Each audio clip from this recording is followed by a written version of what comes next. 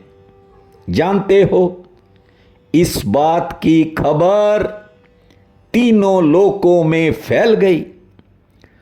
सब देवता, साधु संत, ऋषि मुनि, नदियां, गंधर्व, नर किन्नर, जिसे भी ये समाचार मिला, सब अपने आप गंगा तट पर आकर बैठ गए। कुछ लोग ऐसे थे, थोड़ा मन में जिनके अहंकार होता है, ईगो होती है, वो नहीं आए। उनको बुलाने भृगु ऋषि गए हैं और कहा कि कोई विवाह शादी हो तो उसमें तो इनविटेशन ना आए, निमंत्रण ना आए तो आदमी सोच लेता है ये तो परमात्मा का कार्य है। श्रीमद् भागवत कथा, जानते हो, भृगु की बात सुनकर सब आ गए। स्वर्ग में बैठे देवता मानव देह पाकर कहते हैं कि जिसने अपने जीवन में एक बार भागवत को नहीं सुना, उसका मानव देह पाना बेकार चला जाता है। ये स्वर्ग में बैठे देवता कहते हैं। यहां देखिए, हर चीज का सेवन तो मनुष्य नित्य करता है, लेकिन कथा के लिए समय नहीं होता। शौनक आदि ऋषि कहते हैं, यस्या श्रवण मात्रेन श्रीमद् भागवत कथा, एक बार भी कोई भाव से इसे सुन ले, जन्मों जन्मों के पाप कट जाते हैं। शास्त्र तो कहते हैं, सदा सेव्या श्रीमद् भागवत कथा। एक बार नहीं, बार बार सुनो, सदा सेव्या, हमेशा सुनते रहो। आनंद कंद भगवान श्री कृष्णचंद्र आपके हृदय में ही आपको दिखाई पड़ जाएंगे। जब भी आपको समय मिले, प्रातःकाल जैसे चाय पीने की आदत है, ऐसे ही कथा सुनने की आदत बनाओ। परमात्मा का सत्संग करने की आदत बनाओ। देखना, हर मुश्किल से छुटकारा मिल जाएगा। गोविंद मेरो है, गोपाल मेरो है, गोविंद मेरो है, गोपाल मेरो है, भजो गोविंद। गोविंद मेरो है, गोपाल मेरो है, गोविंद मेरो है, गोपाल मेरो है। अरे बांके बिहारी नंदलाल मेरो है, भजो गोविंद मेरो है, गोपाल मेरो है, गोविंद मेरो है, गोपाल मेरो है। अब हरिद्वार में गंगा नदी के तट पर शौनकादि ऋषि श्रीमद् भागवत सुना रहे हैं और नारद जी श्रोता हैं। एक प्रश्न किया है नारद जी ने कि हे ऋषियों, सबसे पहले हमें ये बताओ कि भागवत सुनने से किसे क्या मिला, किसका क्या भला हुआ और कौन इस कथा के प्रभाव से कहां कहां गया, ये हम सुनना चाहते हैं। शौनकादि ऋषियों ने कहा, ध्यान दीजिए, प्राचीन काल में तुंगभद्रा नदी के किनारे बसे एक नगर में आत्मदेव नाम का एक ब्राह्मण था। आत्मदेव ब्राह्मण की पत्नी का नाम धुंधुली था।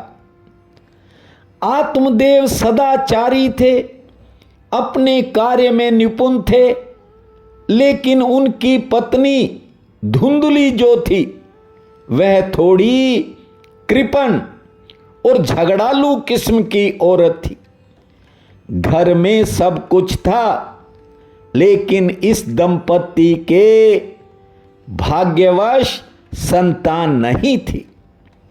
इसी कारण आत्मदेव ब्राह्मण का मन हर समय दुखी रहता था। एक दिन आत्मदेव किसी दूसरे गांव में जा रहे थे। रास्ते में उन्हें एक सन्यासी बाबा मिल गए। उस सन्यासी बाबा ने आत्मदेव से पूछा कि आपके चेहरे पर उदासी का भाव क्यों है। बस बाबा की बात सुनकर आत्मदेव रोने लगे। उन्होंने कहा, हे महात्मन, मेरे संतान नहीं है और संतान न होने के कारण हर वक्त मेरे मन में कोई न कोई पीड़ा चलती है।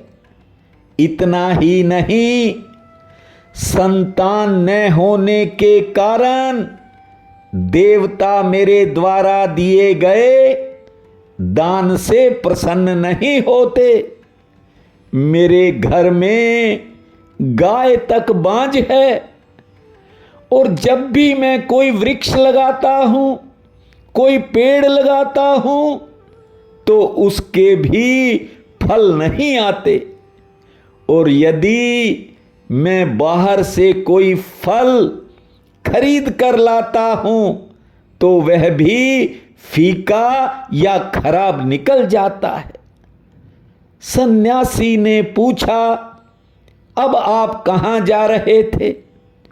आत्मदेव ने कहा, संतानहीन रहने की पीड़ा अब मेरे से सहन नहीं हो रही है, इसलिए मैं प्राण त्यागने के लिए घर से निकला हूं। आत्मदेव की दशा देखकर उस सन्यासी की करुणा जाग गई, उसको दया आ गई। पहले तो सन्यासी ने कहा, हे ब्राह्मण, अपना नाम खुद कमाओ, संतान की कामना त्याग दो। कई बार पुत्र कपुत्र हो जाता है और फिर छाती पर मूंग दलने लगता है। इस संसार में ध्रुव भक्त, प्रहलाद भगत, इन्होंने अपना यश आप ही कमाया था। लेकिन देखिए, कोई कितने भी उपदेश करे, भीतर की चाह उपदेशों से नहीं जाती। राजा दशरथ ने 3 बार विवाह किया, लेकिन संतान नहीं हुई, और ये पीड़ा हर वक्त उन्हें घेर कर रखती थी। भले ही जब मृत्यु का समय आया, देखिए, ध्यान दीजिए, एक पुत्र भी पास नहीं था। प्रभु श्री राम और अनुज लक्ष्मण ये तो वनवास में चले गए थे, और भरत शत्रुघ्न भी घर नहीं थे, ये दोनों ननिहाल में थे। लेकिन पुत्र की कामना ऐसी है कि एक दिन राजा दशरथ ने अपने नयनों के जल से गुरु वशिष्ठ के चरण धो दिए थे।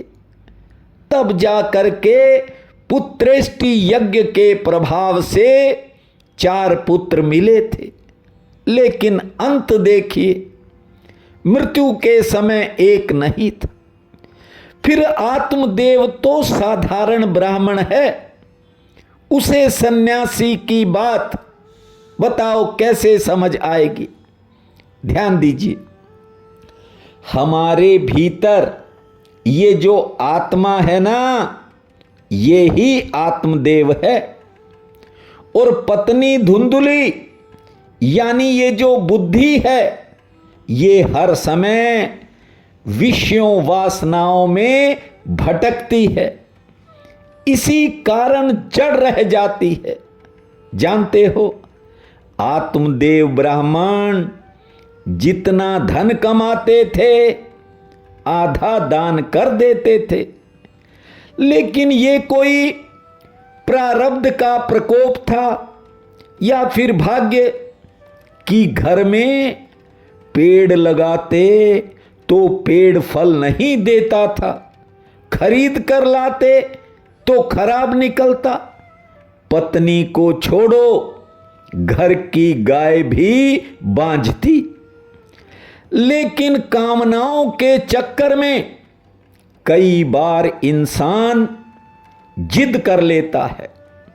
हालांकि उस सन्यासी ने बहुत समझाया, लेकिन जब देखा कि आत्मदेव मानने को तैयार ही नहीं, तो सन्यासी ने दया स्वरूप एक फल दे दिया। देखिए, ये दया भी उनके हृदय में होती है जो हर घड़ी श्री हरि को भजते हैं। श्री कृष्ण गोविंद हरे मुरारी, हे नाथ नारायण वासुदेवा। श्री कृष्ण गोविंद हरे मुरारी, हे नाथ नारायण वासुदेवा। हे नाथ नारायण वासुदेवा, हे नाथ नारायण वासुदेवा। श्री कृष्ण गोविंद हरे मुरारी, हे नाथ नारायण वासुदेवा। जब सन्यासी बाबा जान गए कि आत्मदेव मानने को तैयार नहीं, तो उन्होंने आत्मदेव को एक फल देकर कहा कि इसे अपनी पत्नी को खिला देना, और यदि तुम्हारी पत्नी ने मन में दया रखकर 1 वर्ष तक एक समय भोजन का नियम ले लिया, तो निश्चय ही तुम्हें पुत्र की प्राप्ति होगी। आत्मदेव ब्राह्मण वह फल लेकर घर वापिस आ गया और अपनी पत्नी से, धुंधुली से सारी बात बताई और वह फल पत्नी को दे दिया। देखिए, आत्मदेव की पत्नी धुंधली जो थी, ये थोड़े कुटिल स्वभाव की थी। और दिलचस्प बात यह भी है कि वो संतान चाहती ही नहीं थी। उस फल के बारे में उसने अपनी एक सहेली से बात की। धुंधली ने कहा, यदि मैंने ये फल खा लिया तो मेरे गर्भ ठहर जाएगा, मेरा पेट बढ़ जाएगा। यदि कोई जानवर, कोई डाकू मेरे पीछे भागा तो मैं तो भाग नहीं सकूंगी, और 9 महीने मुझे खाना पीना अच्छा नहीं लगेगा। सहेली ने कहा, देख, मैं कुछ नहीं कह सकती, इसके बारे में तू अपनी सगी बहन से जाकर सलाह ले ले। सहेली की बात मानकर धुंधली अपनी बहन के घर पहुंच गई और उसने सारी बात अपनी बहन को बताई। संयोग की बात यह थी कि उसकी बहन उस समय गर्भवती थी। उसने कहा, तू घबरा मत, तू अपने पति से कहना कि तूने वो फल खा लिया और उस फल को अपनी गाय को खिला देना। जब मेरे बच्चा पैदा होगा तो तू यहाँ आकर कुछ समय रह लेना और मैं तुझे मेरा बच्चा दे दूंगी, और बदले में मुझे तुझे गहने देने होंगे। धुंधली ने वैसा ही किया। वो फल घर में बंधी गाय को खिला दिया, और जब बहन के बेटा हुआ, कुछ महीने वह बहन के घर पर रही और गहनों के बदले में उस बच्चे को ले आई। जब बेटे होने की बात आत्मदेव के कानों में पड़ी, बड़ा खुश, बड़े प्रसन्न हुए। आत्मदेव ने उस बेटे का नाम धुंधकारी रखा। अब परमात्मा का भी रंग देखिए कि धुंधली ने जो फल गाय को खिलाया था, उससे भी एक मनुष्य आकार का बच्चा पैदा हो गया। फर्क ये था कि उस बच्चे के कान गाय जैसे थे। आत्मदेव की खुशी का ठिकाना नहीं था। उन्होंने गाय से जन्मे बच्चे का नाम गोकर्ण रखा। समय बीता, दोनों बच्चे जवान हुए। अब देखिए, जो बच्चा बहन से लाई थी वो बड़ा होकर दुर्व्यसनी, घोर पापी और दुष्ट हो गया, जबकि गाय से पैदा हुआ गोकर्ण ज्ञानी पंडित हो गया। धुंधकारी को न तो कोई परहेज था खाने पीने से, न चोरी से। मुर्दे के हाथ लगाकर भोजन कर लेता था। इतना ही नहीं, द्वेष के कारण दूसरों के घरों में आग तक लगा देता था। लोगों के बच्चों को उठाकर खिलाने के बहाने ले जाता और कुएं में फेंक देता था। हिंसा करने का तो मानो उसे व्यसन ही हो गया था। वेश्याओं के जाल में फंसकर उसने मेहनत से कमाई आत्मदेव की पूंजी अर्थात पूरी संपत्ति को नष्ट कर दिया। एक दिन तो धुंधकारी ने घर के बर्तन भी बेच दिए। जरा सोचो, आत्मदेव ब्राह्मण ने सालों संतान न होने के संताप को झेला, और बेटे धुंधकारी ने सारी संपत्ति स्वाह कर दी। आत्मदेव के मन की पीड़ा लगातार बढ़ रही थी। एक दिन तो उसने अपनी पत्नी से रोते हुए कहा कि इससे तो तू बंध्या ही ठीक थी। बदनामी के कारण मुझे लगता है कि किसी दिन ये प्राण अवश्य छोड़ने पड़ेंगे।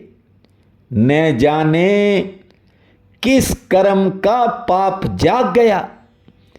बिलख रहे थे, रो रहे थे और अचानक गाय से जन्मे गोकर्ण वहां आए हैं। गोकर्ण ने जब रोने का कारण पूछा तो आत्मदेव ने सारी बातें बता दी। गोकर्ण से कह दी। गोकर्ण सदाचारी परमात्मा का भक्त और ज्ञानी था। उसने अपने पिता से कहा, असारा खलु संसारो दुख रूपी विमोह का, सुता कस्या धनम कस्या स्नेह वाजवलते निशम। गोकर्ण ने कहा, पिताजी ये संसार असार है।